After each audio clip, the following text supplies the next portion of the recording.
అందరికీ నమస్కారం. ఇప్పుడు మనము 9వ తరగతి పాఠ్యపుస్తకంలో గద్య భాగంలో 6వ పాఠ్యాంశమైన నా చదువు అనే పాఠ్యాంశం గురించి చెప్పుకోబోతున్నాం. ఇక్కడ చదువు గురించి వచ్చింది కాబట్టి మనం ఈ పాఠం చెప్పుకునే ముందు మీకు చదువుకు సంబంధించిన ఒక 4 నినాదాలు చెప్పదలుచుకున్నాను. చదువుకున్న వ్యక్తి దేశానికి శక్తి. చదువుకో, నీ తలరాత మార్చుకో. ఒక్క సిరాచుక్క కోటి మెదళ్లను కదిలిస్తుంది. తల వంచి నన్ను చూడు, తల ఎత్తుకునేలా నిన్ను చేస్తా అని పుస్తకం చెబుతుంది. ఇలా మనము నినాదాలు చెప్పుకోవచ్చు. ఈ చివరగా వచ్చినటువంటి నినాదము తల వంచి నన్ను చూడు అంటే తల వంచుకొని మనం పుస్తకాన్ని చదివినామంటే ఆ చదువు అనేదే మనల్ని తల ఎత్తుకునేలా జీవితాంతం బతకనిస్తుంది, జీవించనిస్తుంది అనేటటువంటిది దీని యొక్క అర్థము. ఈ పాఠం చెప్పుకునే ముందు మనము మీ పాఠ్యపుస్తకంలోనే చివరి పేజీలో ఒక పద్యం ఇవ్వడం జరిగింది చదువుకు సంబంధించి. ఆ పద్యం ఏమిటంటే, అన్ని దానాల్లో కంటే గొప్ప దానం ఏది అని అడిగినప్పుడు ఎవరైనా సరే అన్నదానం అనొచ్చు, వస్త్రదానం అనొచ్చు, గృహదానం అనొచ్చు, అదేవిధంగా విద్యాదానం అనొచ్చు. దీనికి సంబంధించి ఒక పద్యం ఇచ్చినారు, దాన్ని ఇప్పుడు మనము చెప్పుకుందాము. అన్నదానము గొప్పదనవచ్చునే కాని అన్నంబు జాములో నరిగిపోవు, వస్త్రదానము కూడా భవ్యదానమే కాని వస్త్రమేడాదిలో పాతదగును, గృహదానం ఒక్కటి ఉత్కృష్టదానమే కాని కొంప కొన్నేండ్లలో కూలిపోవు, భూమి దానము మహాపుణ్యదానమే కాని భూమి ఎన్యుల చేజారిపోవచ్చు, అరిగిపోక ఇంచుక ఏని చిరిగిపోక కూలిపోక ఎన్యుల పాలుగాక నిత్యమై వినిర్మిలమై నిశ్చయమై ఒప్పుచుండు విద్యాదానం ఒక్కటి జగతిలో. చిలకమర్తి లక్ష్మీనరసింహం గారు ఈ పద్యం రాయడం జరిగింది. చాలా చక్కగా దీని యొక్క భావం చూద్దాం ఇప్పుడు. అన్ని దానాల్లోకెల్లా అన్నదానం గొప్పదంటారు, కానీ తినిన అన్నం అరిగిపోయిన తరువాత మరలా ఆకలి వేస్తుంది. కొత్త బట్టలు కూడా కొన్నాళ్లకు మాసిపోయి పాతబడతాయి. ఇల్లు దానం చేసినా అది కొన్ని సంవత్సరాల తరువాత కూలిపోవచ్చు. భూమిని దానం చేస్తే దాన్ని ఎవరైనా ఆక్రమించవచ్చు. ఎప్పటికీ అరిగిపోకుండా, చిరిగిపోకుండా, కూలిపోకుండా, ఇతరుల పాలబడకుండా ఉండే దానం విద్యాదానం మాత్రమే. కాబట్టి అలాంటి విద్యని మనము క్షుణ్ణంగా పూర్తిగా మనం నేర్చుకొని ఆ తర్వాత మన వల్ల అయినంత వరకు ఆ విద్యని దానం చేయాలి అనేటటువంటిది ఈ చిలకమర్తి లక్ష్మీ నరసింహం గారు రాసినటువంటి పద్యము. నా చదువు పాఠ్యాంశ రచయిత శ్రీపాద సుబ్రహ్మణ్య శాస్త్రి గారు. మనకు ఈ పాఠ్యాంశంలో పూర్తిగా శ్రీపాద సుబ్రహ్మణ్య శాస్త్రి గారు తన యొక్క ఆత్మకథను రాసుకోవడం జరిగింది. తను చిన్ననాడు ఏ విధంగా చదువుకున్నాడు, ఎక్కడెక్కడ చదువుకున్నాడు, అప్పటి పరిస్థితులు ఎలా ఉన్నాయి, ఈ విషయాలన్నీ కూడా క్షుణ్ణంగా మనకు ఈ పాఠ్యపుస్తకంలో ఇవ్వడం జరిగింది శ్రీపాద సుబ్రహ్మణ్య శాస్త్రి గారు. ఇది ఆయన తనకు తాను రాసుకున్నటువంటి ఆత్మకథ ఇది. కాబట్టి మూల గ్రంథం అనుభవాలు, జ్ఞాపకాలు. ఇక్కడ చదవండి, చర్చించండి ఇచ్చినారు. ఇందులో మనకు మువ్వల చేతి కర్ర అనే కవిత ఇచ్చినారు. మనం దీన్ని ఒక్కసారి చూద్దాము. ఈ కవిత పూర్తిగా కూడా మనకు ఎవరు చెప్తున్నారంటే ఒక బాలుడు చెప్తున్నట్లుగా మనకు అనిపిస్తుంది కవిత చదువుతూ ఉంటే. ఒకసారి చూడండి. నన్ను సముద్రపు టొడ్డున వదిలేయండి, ముత్యం దొరకలేదని బాధపడ్ను, ఇసుకలో పిచ్చుక గూళ్ళు కట్టి ఒక మహా సామ్రాజ్యాన్ని నిర్మించుకుంటాను, అలలు నడిచిన అడుగుజాడలు పరికిస్తూ ఓ గుడ్డి గవ్వను ఏరుకొని సంబరపడిపోతాను, నన్ను తోటలో విడిచిపెట్టేయండి, కోకిల పాట వినబడలేదని కొంచెం కూడా చింతించను, కొమ్మనున్న పండు కోసం ఎగిరి ఎగిరి అలసి సొలసి చివరకు చతికిల పడిపోయి చిన్నపిల్లాళ్ల పిర్రలకు అంటుకున్న మట్టిని అరచేతులతో అటు ఇటు దులిపేసుకుంటాను, నన్ను తూనీగలాగో సీతాకోక చిలుకలాగో గాలిలోకి వదిలేయండి, పూలు లేవని వన్నెల ఇంద్రచాపం లేదని చిన్నబుచ్చుకోను, గాలి భాషకు వ్యాకరణ సర్వస్వాన్ని రాసిపారేసి వర్షాల గురించి, వాయుగుండాల గురించి మీ చెవిలో రహస్యాలను ఊదేస్తాను, అదీ కాకపోతే ఓ అనాథ పిల్లాడి మల్లే జనసమ్మర్దం గల చౌరస్తాలో నన్ను విడిచిపెట్టేయండి, ఆదరించే వారు లేరని ఆవేదన చెందను, కళ్ళు లేని కబోది చేతిలో మువ్వల చేతి కర్రనై రోడ్డు దాటిస్తాను. మనకు ఈ కవిత సికామణి రాయడం జరిగింది. సికామణి ఏం చెప్తున్నా అంటే ఒక వ్యక్తిని, ఒక బాలును ఉద్దేశించి చెప్పినట్లుగా ఉంది కవితని. ఇక్కడ మొదటి పాదంలో ఏం చెప్పారంటే, నన్ను ఒక సముద్రపు ఒడ్డున వదిలేయండి, ఆ సముద్రంలో ఉన్నటువంటి ముత్యాలు దొరకలేదని నేను బాధపడ్ను, ఆ సముద్రపు ఒడ్డున ఉన్నటువంటి ఇసుకలోనే పిచ్చుక గూళ్ళు కట్టుకొని ఒక మహాసామ్రాజ్యాన్ని నిర్మించుకొని సంతోషిస్తాను అని చెప్తున్నారు. అలాగే తర్వాత ఏం చెప్తున్నారంటే, నన్ను ఒక తోటలో వదిలిపెట్టేయండి, కోకిల పాట వినబడలేదని బాధపడను నేను.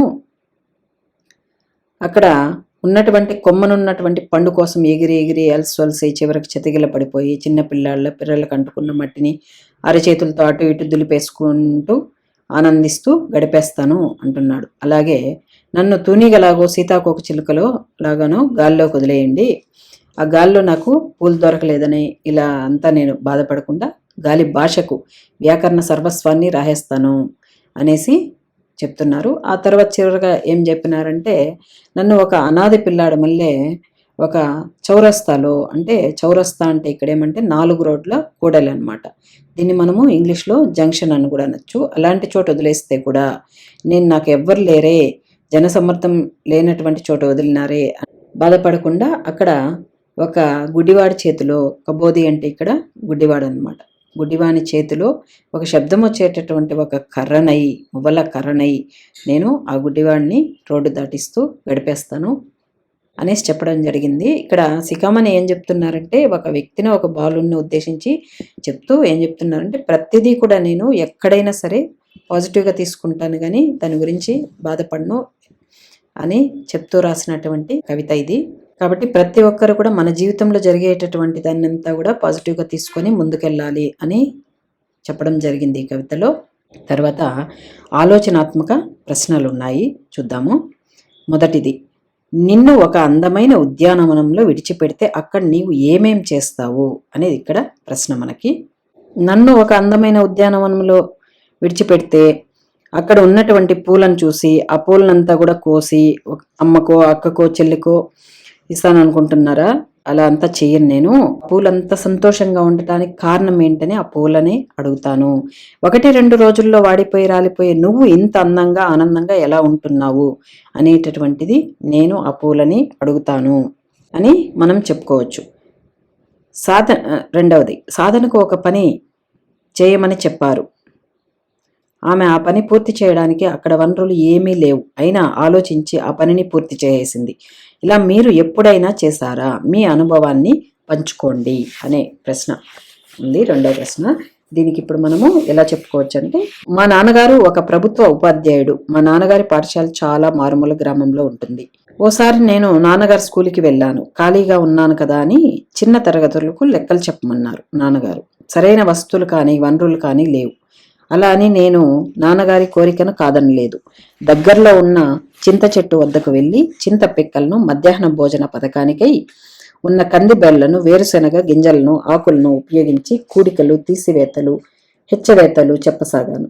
నాలోని సృజనాత్మకతను చూసిన నాన్నగారు నన్ను అభినందించి ఒక పెన్ను బహుమతిగా ఇచ్చారు. ఈ అనుభవాన్ని ఎన్నటికీ మర్చిపోను. మిత్రులారా, వనరులను మనమే సమకూర్చుకోవాలి, అది తృప్తినిస్తుంది అని మనం ఈ ప్రశ్నకి సమాధానంగా చెప్పుకోవచ్చు. తర్వాత ఇక్కడ ఉద్దేశం ఇచ్చినారు, చూడండి. విద్య వలన వినయం, వినయం వలన పాత్రత కలుగుతుంది. పాత్ర అంటే మన యొక్క క్యారెక్టర్. వినయం, విద్య వలన ఏం కలుగుతుందంటే వినయం కలుగుతుంది. ఆ వినయం వలనే మన యొక్క క్యారెక్టర్ నిర్ధారణ అవుతుంది అని చెప్తున్నారు అనేది అర్హవాక్యం, అంటే నిజం అన్నమాట. అంటే విద్య వ్యక్తి అభివృద్ధితో పాటు సమాజ అభివృద్ధికి తోడ్పడుతుంది. మనం అభివృద్ధి, మన యొక్క అభివృద్ధే కాకుండా మనం సమాజంలో ఒకరిగా ఉన్నాం కాబట్టి సమాజాభివృద్ధికి కూడా మన విద్య అనేటటువంటిది తోడ్పడుతుంది అని చెప్తున్నారు. విద్యాభ్యాసం కోసం ఎంతోమంది ఎన్ని ఆటంకాలు వచ్చినా ఎదురీది వివిధ ప్రయత్నాలు చేసి సఫలీకృతులయ్యారు. అలాగే కోరుకున్న రంగంలో రాణించి దేశాభివృద్ధిలో భాగస్వాములయ్యారు. విద్యార్థులకు అలాంటి వ్యక్తుల జీవిత విశేషాలను తెలియజేసి వారి బాటలో నడిచేలా చూడడం, దేశాభివృద్ధికి పాటుపడేలా చేయడం ఈ పాఠం ఉద్దేశము. తర్వాత నేపథ్యం ఉంది. తెలుగులో వచన కవిత్వానికి పట్టం కట్టిన ప్రముఖ రచయితల్లో శ్రీపాద సుబ్రహ్మణ్య శాస్త్రి గారు అగ్రగణ్యులు, గొప్పవారన్నమాట. ఆధునిక తెలుగు కథకు గురజాడ బీజం వేస్తే, అంటే గురజాడ మొదలు పెడితే తరువాత కాలంలో శ్రీపాద వారు దానికి జవజీవాలు కలిగించారు. పద్య కవిత ప్రాభవానికి ఎదురొడ్డి తెలుగు సాహిత్యాన్ని ఆధునిక వచన రచన వైపుకు చేయి పట్టి నడిపించిన వైతాళికుడు శ్రీపాద వీరు చక్కని తెలుగుదనంతో గ్రామీణ నేపథ్యంతో కథలు కావ్యాలు రాయడంలో సిద్ధహస్తులు. ఈయన తన చిన్నతనంలో చదువును సాగించిన తీరుకొక ప్రత్యేకత ఉంది. నాడు తన విద్యాభ్యాసంలో ఎదురైన సమస్యలు, వాటిని అధిగమించిన విధానము నేటి తరానికి మార్గదర్శకం. శ్రీపాద వారు తన చిన్ననాటి సామాజిక స్థితిగతులను అవకాశాలుగా మార్చుకుని రచయితగా కవిగా ఎదిగిన తీరును తన ఆత్మకథ అనుభవాలు జ్ఞాపకాలలో వివరించారు. అందులో తన బాల్యం విద్యాభ్యాసం గురించి తెలిపే నేపథ్యంలోనిది ఈ పాఠ్యాంశము. తన యొక్క బాల్యం విద్యాభ్యాసం, తన చిన్నతనంలో తను ఎక్కడెక్కడ ఎలా చదువుకున్నారు, పరిస్థితులు ఎలా ఉన్నాయి అనేటటువంటిది చెప్పడమే మనకు ఈ పాఠం యొక్క ముఖ్య ఉద్దేశం అన్నమాట. తర్వాత ప్రక్రియ ఆత్మకథ చూడండి. వ్యక్తి తన జీవితానుభవాలు అభిప్రాయాలను కలబోసి తనకు తానే రాసుకునే సాహితీ ప్రక్రియ ఆత్మకథ. ఇక్కడ తనకు తాను ఎవరు రాసుకున్నారంటే శ్రీపాద సుబ్రహ్మణ్య శాస్త్రి గారు. తాను జీవితాన్ని సంబంధించిన విషయాలన్నీ కూడా తనకు తానే రాసుకున్నారనమాట. తనకై తాను రాసుకున్న జీవిత చరిత్ర, అవి ఆత్మకథలే అయినా సామాజిక జీవితాన్ని కూడా ప్రతిబింబిస్తాయి, సమాజానికి సంబంధించి కూడా ఉంటాయి అని చెప్తున్నారు. ఇది ఉత్తమ పురుష కథనంలో ఉంటుంది. ఆత్మకథలను చదవడం ద్వారా పాఠకుడు రచయితతో కలిసి పయనిస్తున్నట్లు అనుభూతి చెందుతాడు. ఈ ఆత్మకథలు చదువుతూ ఉంటే అందులో మనల్ని ఊహించుకుంటూ చదవడం జరుగుతుంది అనమాట. పాఠకుడు అంటే చదివేటటువంటి వాళ్ళు ఎలా చదువుతారు దాన్ని అంటే రచయితతో కలిసి పయనిస్తున్నట్లుగా అనుభూతి చెందుతారు వాళ్ళు. అందుచేతన ఎన్ని ఆత్మకథలు జీవిత చరిత్రలు చదివితే అన్ని జీవితాలను ఏకకాలంలో జీవించిన వారమవుతాము అంటారు. ఇక్కడ ఆత్మకథ అంటే మనం ఇంగ్లీష్లో ఆటోబయోగ్రఫీ అని కూడా చెప్పుకోవచ్చు అనమాట. నెక్స్ట్ రచయిత పరిచయం. మన శ్రీపాద సుబ్రహ్మణ్య శాస్త్రి గారి గురించి ఇక్కడ కవి పరిచయం ఇచ్చినారు. ఆయన జననం వచ్చి 23/4/1891, మరణం వచ్చి 25/2/1961. ఆయన ఇంచుమించు మనం చూస్తే 70 సంవత్సరాలు జీవించినట్టుగా తెలుస్తుంది. 20వ శతాబ్దపు తెలుగు కథకులలో విశిష్టంగా చెప్పుకోదగ్గ రచయితలలో శ్రీపాద సుబ్రహ్మణ్య శాస్త్రి గారు ఒకరు. ఈయన తూర్పుగోదావరి జిల్లా పొలమూరులో జన్మించారు. మహాలక్ష్మి సోదెమ్మ, లక్ష్మీపతి సోమయాజులు వీరి తల్లిదండ్రులు. ఈయన వడ్లగింజలు, మార్గదర్శి, పుల్లంపేట జరీచీర, వీరపూజ, గులాబీ అత్తరు, కీలెరిగిన వాత మొదలైన 75 కథలను, మిథునానురాగం, శ్మశాన వాటిక మొదలైన నవలలు, ప్రేమపాశం, రాజరాజు, రక్షాబంధనం మొదలైన నాటకాలు, ఆయుర్వేద యోగ ముక్తావళి వంటి వైద్యశాస్త్ర గ్రంథాలు ఎన్నో రాశారు. ఎన్నో అవధానాలు చేసి కనకాభిషేకం అందుకున్నారు. శ్రీపాద వారి వచనము తెలుగువారికి తెలుగుతనానికి నారాయణ కవచము అని శ్లాఘించారు. మల్లాది రామకృష్ణ శాస్త్రి గారు ప్రస్తుత పాఠ్యభాగం అనుభవాలు జ్ఞాపకాలును నుంచి ఎంపిక చేసిన సన్నివేశాల ఆధారంగా రూపొందింది. ఇది మనకు శ్రీపాద సుబ్రహ్మణ్య శాస్త్రి గారి యొక్క కవి పరిచయము. ఈ కవి పరిచయంని మీరు ఇంకా సులభ పద్ధతిలో కూడా రాసుకోవచ్చు. ఎలారా అంటే ఇప్పుడు కవి పేరు శ్రీపాద సుబ్రహ్మణ్య శాస్త్రి, కాలం 20వ శతాబ్దం, తల్లిదండ్రులు మహాలక్ష్మి సోదెమ్మ, లక్ష్మీపతి సోమయాజులు, స్వస్థలం తూర్పుగోదావరి జిల్లా పాలమూరు గ్రామం, కథలు వడ్లగింజలు, మార్గదర్శి, గులాబీ అత్తరు మొదలైన 75 కథలు రాశారని రాయొచ్చు. నవలలు మిథునానురాగం, శ్మశాన వాటిక మొదలైనవి, నాటకాలు ప్రేమపాశం, రాజరాజు, రక్షాబంధనం మొదలైనవి, ఆత్మకథ, అనుభవాలు, జ్ఞాపకాలు. ఇలా మనము సింపుల్గా కవి పరిచయంని తయారు చేసుకొని చదువుకుంటే మీకు ఈజీగా ఉంటుంది. ఇప్పుడు మనము పాఠ్యాంశంలోకి వెళ్దాము. నా చదువు అనే పాఠం చెప్పుకోబోయే ముందు ఇందులో ఉన్నటువంటి కథని క్లుప్తంగా కొద్దిగా చెప్తాను, వినండి. ఇందులో శ్రీపాద సుబ్రహ్మణ్య శాస్త్రి గారు బాల్యం గురించి మనకు పూర్తిగా ఇవ్వడం జరిగింది. శ్రీపాద సుబ్రహ్మణ్య శాస్త్రి పొలమూరులో 1891లో జన్మించారు. వాళ్ళ అమ్మగారు వచ్చి మహాలక్ష్మి సోదెమ్మ, నాన్నగారు వచ్చి లక్ష్మీపతి సోమయాజులు. పొలమూరులోనే విద్యాభ్యాసం కొనసాగింది కొంతవరకు. ఆ తర్వాత కావ్యపాఠం కోసము శ్రీపాద వారిని పొరుగురికి పంపించాల్సిన పరిస్థితి వచ్చింది. పొరుగురు అయినటువంటి ఒల్లూరికి పంపించడం జరిగింది. ఆ ఒల్లూరులో గుంటూరు సీతారామ శాస్త్రి గారు దగ్గర చదువుకునేటటువంటి వారు శ్రీపాద వారు అక్కడ వారాలు చేసుకుంటూ చదువుకునేవారు. ఆ వారాలు చేసుకొని చదువుకోవడం వల్ల ఆయన ఏమేం నేర్చుకున్నారు, భాష పట్ల ఎలా పట్టు సాధించారు అనేటటువంటిది పూర్తిగా మనకి పాఠ్యాంశంలో ఇవ్వడం జరిగింది. ఇప్పుడు మనము పాఠ్యాంశంలోకి వెళ్దాము. చూడండి, నా చదువు. తెలుగు జాతి కొత్త కొత్త వీధుల్లో ముందంజ వేయాల్సిన యుగ సంధిది. నా జీవిత రహస్యాలు కొన్ని ప్రకటించడం వల్ల తమ అంతస్తు ఏ మాత్రం పెరుగుతుందో, తమ పూనిక ఏ మాత్రం సఫలం అవుతుందో నేను చెప్పలేను. అయితే గతాన్ని పరిశోధించుకొని వర్తమానాన్ని సమన్వయించుకొని భవిష్యత్తు నిర్ధారణగా నిరూపించుకోవడం, అందుకు తగిన ప్రణాళిక వేసుకొని జాతిని ఆ మార్గాన్ని నడిపించడం మనందరి ముఖ్య విధి. దీనికి ప్రతి వ్యక్తికి ఏదో ఒక విద్య లేదా ఏదో ఒక కళ ఉపయోగపడుతూనే ఉంటాయి. అవి తమ లక్ష్యం కోసం, తమ ప్రాప్యం కోసం ప్రవర్తమానం అవుతూనే ఉంటాయి. ఇక్కడ ప్రణాళిక వేసుకొని, అంటే మనం ఏదైనా చేసే ముందు ఒక ప్లాన్ వేసుకుంటాం కదా, ఆ విధంగా ప్రణాళిక అంటే ప్లాన్ అన్నమాట. వేసుకొని జాతిని ఆ మార్గం నడిపించాలా అని ఇక్కడ చెప్తున్నారు. తర్వాత, అభివృద్ధి కోసం పాటుపడే వ్యక్తి తన ప్రాప్యం మరిచిపోడు, తన లక్ష్యం మార్చుకోడు, తన దృక్పథం మళ్లించుకోడు, తన ప్రణాళికను చింపేసుకోడు. ప్రాప్యం అంటే ఇక్కడేమంటే పొందదగినది. తన దీక్ష విడిచిపెట్టుకోడు, తన ఏకాగ్రత చెరుచుకోడు. ఇందుకు నిద్రాహారాలు కరువైపోని, ప్రాణ భయమే తటస్థించని అడుగు మాత్రం ముందుకే వేస్తాడు. నిశ్చలంగా చివరికి జయమా అపజయమా అంటే అది వేరే సంగతి. కానీ సంకల్పం, నిశ్చయం, సహనం, దీక్ష, ఏకాగ్రత ఇవి అతని ప్రతి అడుగులో, ప్రతి కదలికలో అచ్చుకట్టి ఉంటాయి. ఊపిని ఉరికిస్తాయి ముందుకి. అదిగో ఆ వికారాల విసురులే అనుభవాలు, ఆ అనుభవాల నీడలే జ్ఞాపకాలు. వాటిలో కొన్నింటిని చూద్దాం. ఇప్పుడు మనకు ఈ తర్వాత పేరాతో ఆయన గురించి పూర్తిగా వివరాలు పాఠ్యాంశంలో వస్తుంది. చూడండి, పలుమూరులోనే నా పుట్టుక. ఎవరంటే శ్రీపాద సుబ్రహ్మణ్య శాస్త్రి గారు చెప్తున్నారు తన గురించి. మా నాయనగారు లక్ష్మీపతి సోమయాజులు గారు.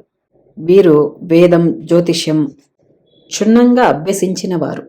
ధర్మశాస్త్రంలో పారంగతులు, మంత్రశాస్త్రంలో దీక్షాపరులు. దీక్ష అంటే పట్టుదల అన్నమాట. మా అమ్మగారు మహాలక్ష్మి.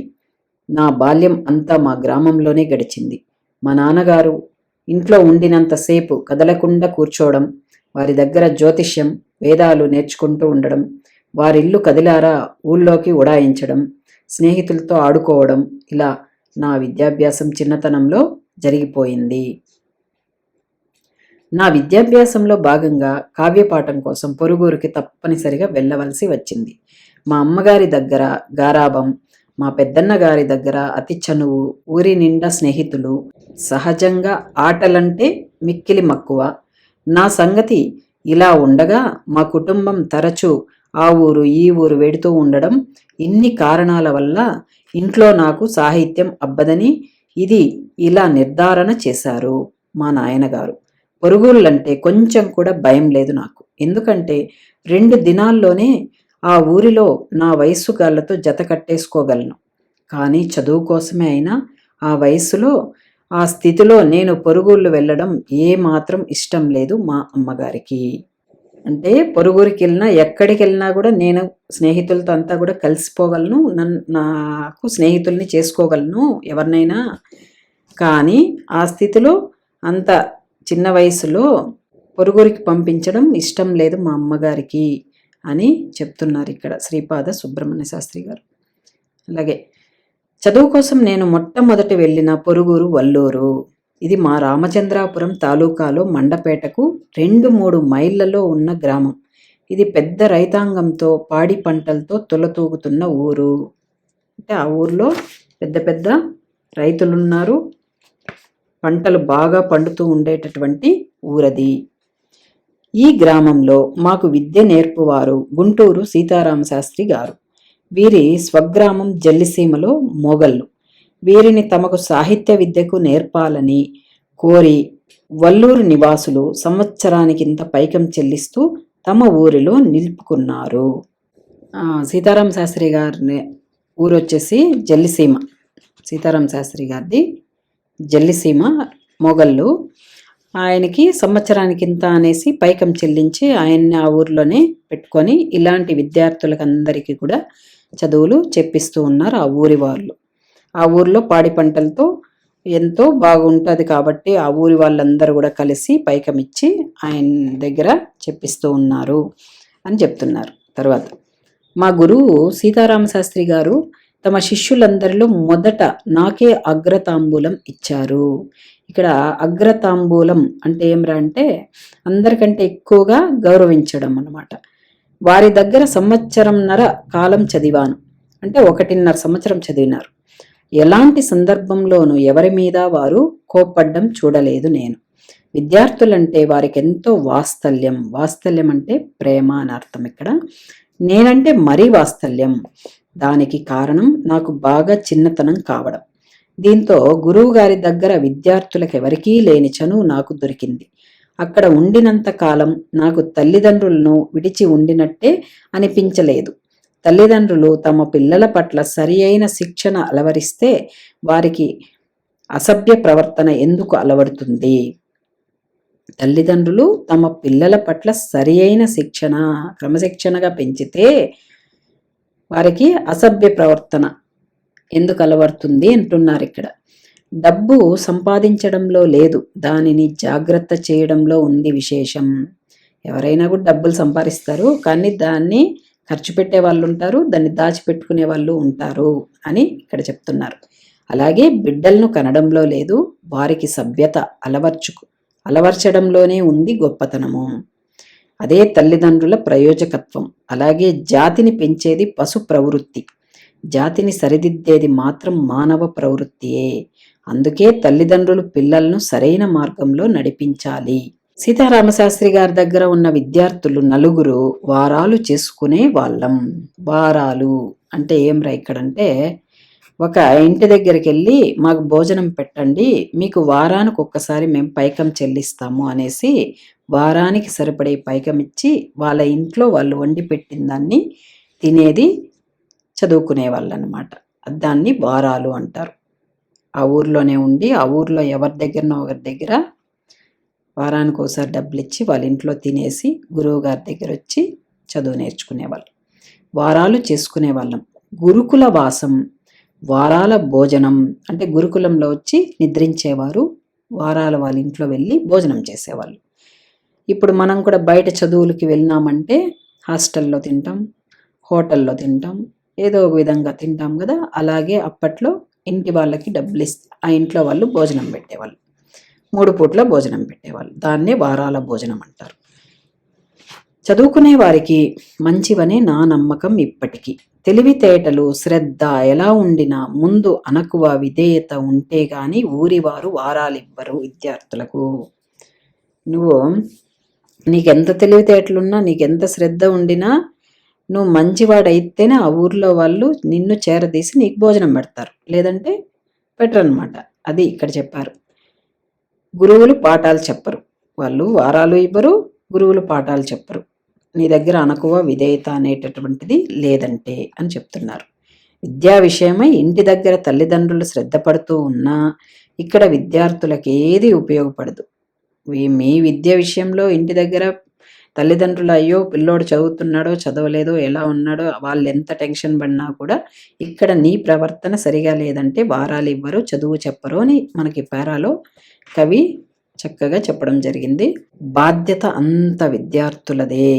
వారాల భోజనంలో వింత వింత అనుభవాలు కలుగుతాయి. ఒక్కొక్క వారం నిమిషాల మీద కుదురుతుంది, ఒక్కొక్క వారం మిక్కిలి శ్రమ పడితే గాని కుదరదు. అది వారానికి ఒకసారి ఒక్కొక్క ఇంటి దగ్గర ఒప్పించుకోవాలన్నమాట. అది ఒక వారం కుదురుతుంది, తొందరగా కుదిరిపోతుంది. ఒక్కొక్క వారము ఎంత వెతికినా కూడా కుదరదు. ఒక ఇల్లాలు ఏదో వచ్చాడు తింటాడు పోతాడు అన్న నిరసన భావంతో పెడుతుంది భోజనం. ఇంకొక ఇల్లాలు తల్లిలాగా బుజ్జగిస్తూ పెడుతుంది. ఈ వ్యత్యాసాలకు తోడు భోజనానికి వేలాపాలా ఉండదు, ఒక అంతస్తు ఉండదు. రకరకాల భోజనాలున్నా కోరుకున్నది మాత్రం దొరకదు. వారాలు చేసుకునే విద్యార్థి అవలంబించేది బ్రహ్మచర్యమైన ఈదేది మాత్రం సంసార సాగరం. ఇందువల్ల చదువుతో పాటు గృహకృత్యాలు నిర్వహించుకునే నేర్పు కూడా అలవడుతుంది. అలా ఉండేదానివల్ల చదువుతో పాటు గృహ కృత్యాలు అంటే మన ఇంటి పనులంతా కూడా, అంటే పిల్లవాడే అన్నీ చేసుకోవాలి. లేవడము, తన బట్టలు తను ఉతుక్కోవడము, తన పనులు తను చేసుకోవడము, వెళ్ళి భోజనానికి వాళ్ళ ఇంటికెళ్ళి భోంచేసుకోవడము, మళ్ళీ వచ్చి చదువుకోవడము, ఇవన్నీ కూడా జరుగుతుంది. ఇంగిత జ్ఞానం కలుగుతుంది, సంస్కారం అబ్బుతుంది. వారాలు చేసుకుంటూ నేను చదువుకున్న కాలం 4-5 ఏళ్లకే ఈ అనుభవాలన్నీ కలిగాయి నాకు. మొత్తానికి 4 పొరుగుళ్లలో చదువుకున్న నేను 4 చోట్ల వారాలు ఏర్పాటు చేసుకున్నాను. వల్లూరులో నేను సూర్యోదయం మునిపే మేలుకోవాలి అంటే 4 చోట్ల చదువుకోవడం జరిగింది. ఆ 4 చోట్ల కూడా వారాలని ఏర్పాటు చేసుకున్నాను అని చెప్పారు. వల్లూరులో సూర్యోదయానికి మునిపే 5 గంటలకి, ఇప్పుడు కూడా మీరు హాస్టల్లో ఉంటే 5:04 లేపి చదివిపిస్తారు. అలాగే మన శ్రీపాద వారు కూడా వల్లూరులో సూర్యోదయానికి మునిపే మేల్కోవాలి. స్థండిల శయ్య విడిచి లేచిపోవాలి. స్థండిల శయ్య అంటే ఏమంటే పడుకునేటటువంటి మంచం అన్నమాట, అంటే పడక. ఆ పడకని విడిచి లేచిపోవాలి. ఎంత బద్ధకంగా ఉండినా కాలకృత్యాలు తీర్చుకోవడం తడవుగా నా చెంబు నేనే తోముకోవాలి. కాలకృత్యాలు అంటే ఆ రోజు పనులంతా కూడా చేసుకోవాలి. పొద్దున్న లేసిని చన్నీళ్లతో స్నానం చేసి నా బట్టలు నేనే ఉతుక్కోవాలి, ఆరవేసుకోవాలి, వాటిని జాగ్రత్త చేసుకోవాలి. పాత పాఠాలు చింతన చేసుకోవాలి. చింతన అంటే ఏమిటంటే గుర్తు చేసుకోవడం అన్నమాట. అది మరుపు రాకుండా వల్లించుకోవాలి. వల్లించడం అంటే రివిజన్. కొత్త పాఠం స్వయంగా చూసుకొని క్రమం ఏర్పరచుకోవాలి. అది గురువుగారి వీలు కనిపెట్టి చెప్పించుకోవాలి. కొత్త పాఠం కూడా వీళ్ళు ఒక క్రమ పద్ధతిలో పెట్టుకొని గురువుగారిని అడిగి వీళ్ళు చెప్పించుకోవాలి. ఇప్పుడు మీకు కొత్త పాఠం అయితే గురువుగారు చెప్తారు, వీళ్ళు అడిగి చెప్పించుకోవాలి అంటున్నారు. స్త్రీలు వంట ప్రయత్నాలు ప్రారంభించక పూర్వమే వెళ్ళి భారం చేసుకోవాలి. అంటే వాళ్ళు వంట ప్రారంభించిన తర్వాత వెళ్ళి నాకు ఈరోజు మీరు అన్నం పెట్టండి ఇలా అనకుండా ముందుగానే చెప్పాలి అంటున్నారు. వేళ కనిపెట్టుకొని మళ్ళా రాత్రి భోజనం చేయాలి. వెంటనే పడుకొని నిద్రపోవడం కుదరదు. దేహలీదత్త దీపం దగ్గర కూర్చొని చదువుకోవాలి. అంటే భోజనం చేసిన తర్వాత వెంటనే నిద్రపోయేదానికి కాదు. దేహలీదత్తం అంటే అర్థం ఏమిటంటే వెలుగుతున్నటువంటి దీపం, మండుతూ ఉన్న దీపం దగ్గర కూర్చొని చదువుకోవాలి. ఇంటి వారికి చిరాకు పుట్టకుండా గట్టిగానో మెల్లగానో చదువుకోవాలి. ఇంట్లో అయితే అర్ధరాత్రి అయినా ముసుగు తన్నుకొని ఉండి అమ్మను లేపి గద్దించి తెమ్మనవచ్చు. అక్కడ మాత్రం రాత్రి వేళ దాహం కావచ్చు కనుక ముందే జాగ్రత్త పడి సిద్ధంగా ఉంచుకోవాలి మంచినీళ్ళ చెంబు. ఆ మంచినీళ్ళ చెంబు నిద్రమత్తులో ఒత్తిగిల్లడంలో చేతికో కాలికో తగిలి నీళ్లు ఒలికిపోతే పడుకున్న చాప మీద గావంచ ముసుగు పెట్టుకొని దుప్పటి తడిసిపోకుండా ఉండేటట్టు జాగ్రత్త పడాలి. అవన్నీ కూడా తడవకుండా ఉండే విధంగా ఆ చెంబుని జాగ్రత్తగా పెట్టుకోవాలి అని చెప్తున్నారు. ఇలా రాత్రివేళ ఎన్ని అవాంతరాలున్నా ఉదయం చెప్పుకున్న కొత్త పాఠాన్ని వల్లించుకోవడానికి మధ్యాహ్నం వేళ తడవుగా పోయి దేవాలయం గోపురంపై అంతస్తులో కూర్చునే వాణ్ణి ఏమిటో కలలు కంటూ నేను. నా చదువుకు, నా కలలకు, నా కల్పనలకు వేదిక మాత్రం ఆ గోపురమే. అక్కడ నుంచి చూస్తే ఎదుట వరుసగా విరగబూసిన బొగడ చెట్ల శిఖరాలు, ఎడమ వైపున ముడుచుకుపోయిన కలవలతో నిండి ఉన్న కోనేరు, వెనుక చిరుగంటలతో ధ్వజస్తంభాగ్రము, మిలమిల మెరిసే పసిడి కుండలతో దేవాలయ శిఖరమును, కుడివైపున చేతికందేటట్టు నిండైన గెలలతో అలరించే కొబ్బరి చెట్ల తలలు, ఇలా పరిసరాలు చదువుకు అనుకూలంగానే ఉండేవి. దీనికి సాయంగా అక్కడ 4 వైపుల నుంచి కమ్మని గాలి రివ్వున విచ్చేది. మధ్య మధ్య మాత్రం గబ్బిలాల కంపుతో కలుషితం అయ్యేది. నా పఠనానికి రచనకు అనుకూలమైన ఆ గోపురం దిగడమంటే నాకెంతో బాధగా ఉండేది. కానీ సూర్యాస్తమయం కాగానే దిగక తప్పేది కాదు. ఎందుకంటే అక్కడ కరెంట్ అంతా అప్పట్లో ఉండిండదు. బుడ్డి దీపం దగ్గరనే కూర్చొని చదువుకునేవాళ్ళు. కాబట్టి ఆ గుడి పైన చీకటైన వెంటనే దిగేయాల్సి వస్తుంది అని చెప్తున్నారు.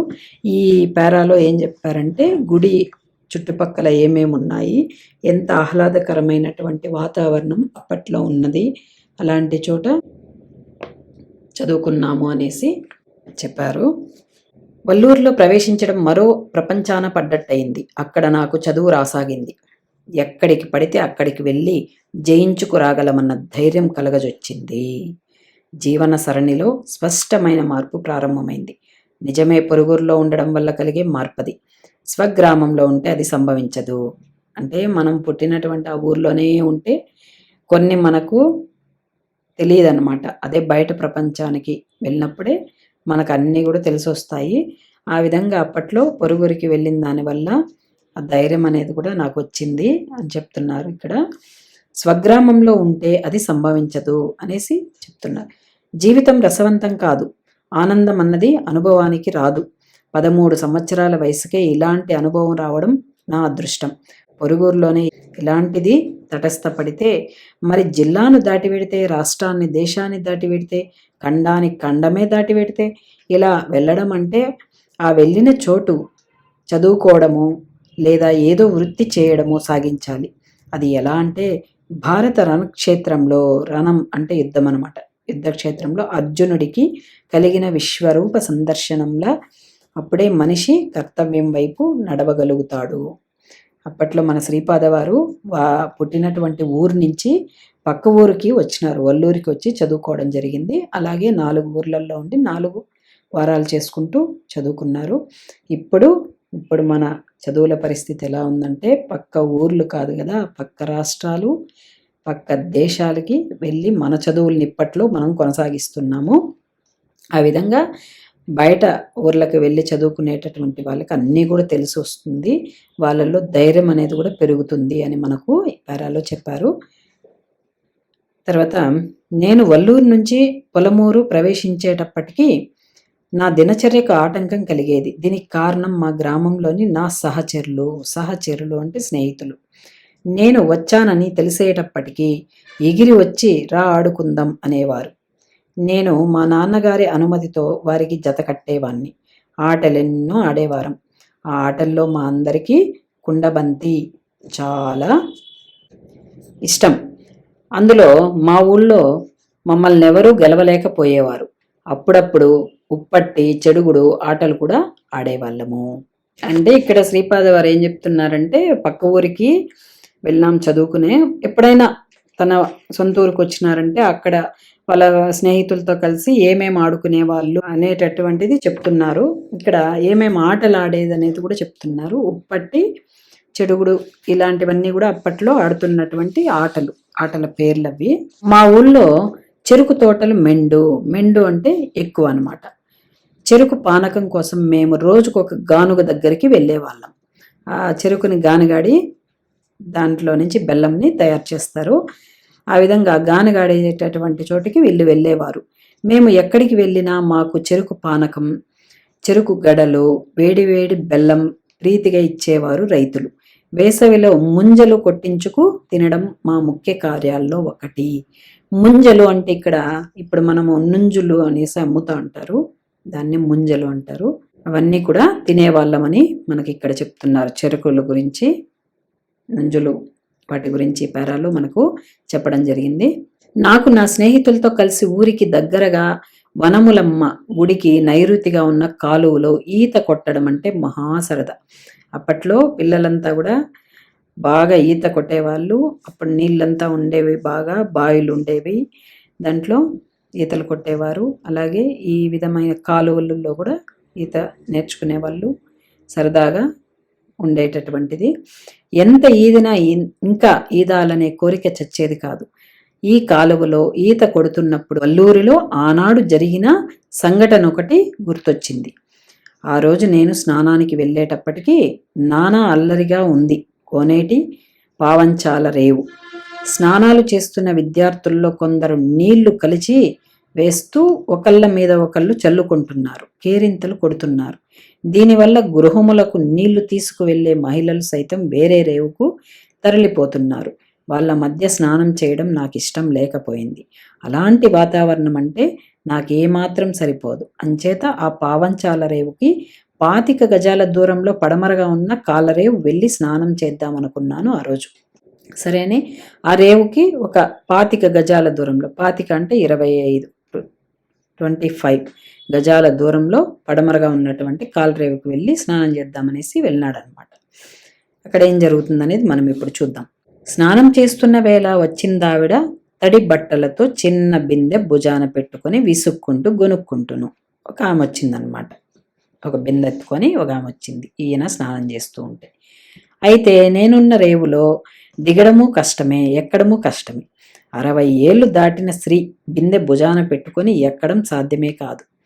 నాయన దిగి మళ్ళీ ఎక్కలేను, ఈ బిందె ముంచి నాకు అందిస్తావా అని అడిగింది ఆవిడ. నేను బదులు చెప్పలేదు. మరింత లోతుకు వెళ్ళి నిర్మల జలం ముంచి బిందె ఆమెకు అందించాను. సంతోషించి ఆశీర్వచనం చేసి నన్నింటికి రమ్మంది. పటిక బెల్లం ముక్క నాకు నా చేతికి అందించి తిను నాయన అంది. బిందె ముంచి ఇచ్చినందుకు ప్రతిఫలమేమో అనుకున్నాను. నేనొక్కటి అడుగుతాను, అంటే కోరతాను, నువ్వది చేసి పెట్టాలి. ఎక్కడ ఎప్పుడు ఎవరితోనూ చెప్పకూడదేమంట. వంది. ఎవరికీ చెప్పనన్నాను. అంతే. ఉత్తర క్షణంలో పైట కొంగులోంచి ఒక పుస్తకం తీసి నా మీద పడేసిందావిడ. అది చదివి వినిపిస్తూ ఉండమని కోరింది. ఎటూ చెప్పలేకపోయాను, కాదని అనలేకపోయాను. కథలు వింటున్నాను, కథలు చెబుతున్నాను, కథలు అల్లుతూనూ ఉన్నాను. కానీ కథల పుస్తకం చూసి ఎరుగనప్పటికీ నేనెప్పుడు కథలకు పుస్తకాలుంటాయా అని నాకు అనిపించింది. రోజు చదివి వినిపించడం మొదలెట్టాను. పటిక బెల్లం ముక్క, మంచినీళ్ళు ఒక్క మాటే తెచ్చి అక్కడ ఉంచేదావిడ.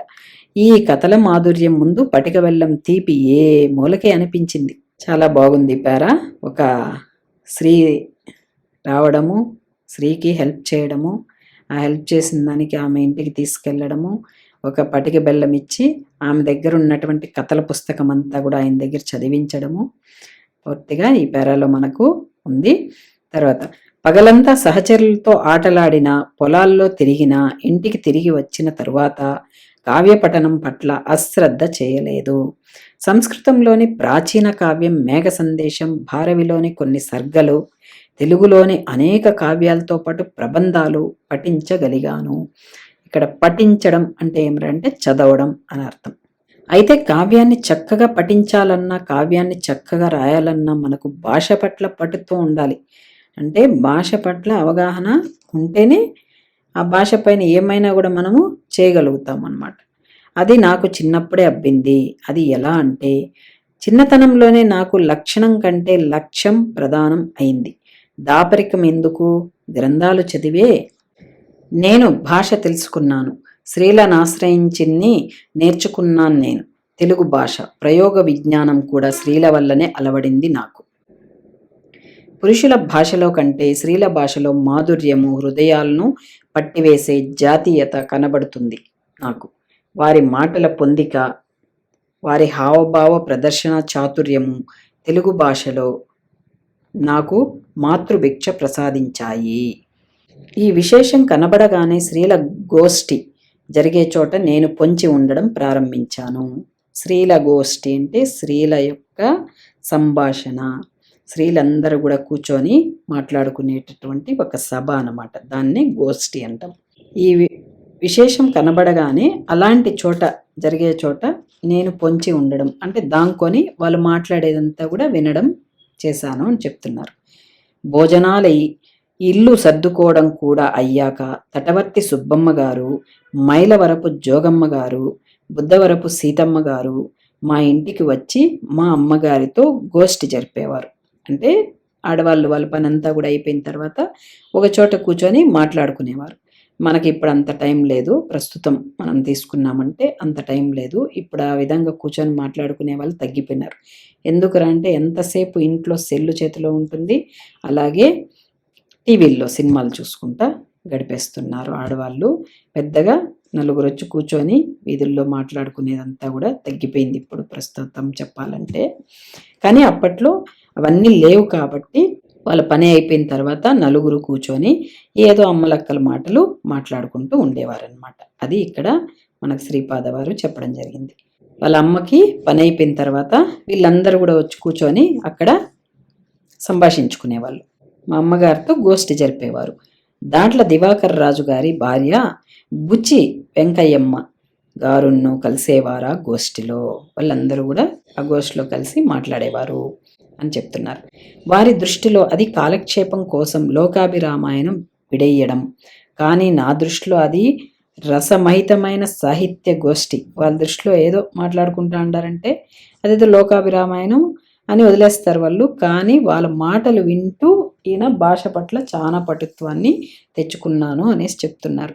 ఆ నలుగురిలోనూ మళ్ళీ ధోరణి భేదించేది. స్పష్టంగా బుద్ధవరపు సీతమ్మ గారు చెలోక్తులు విసిరేవారు.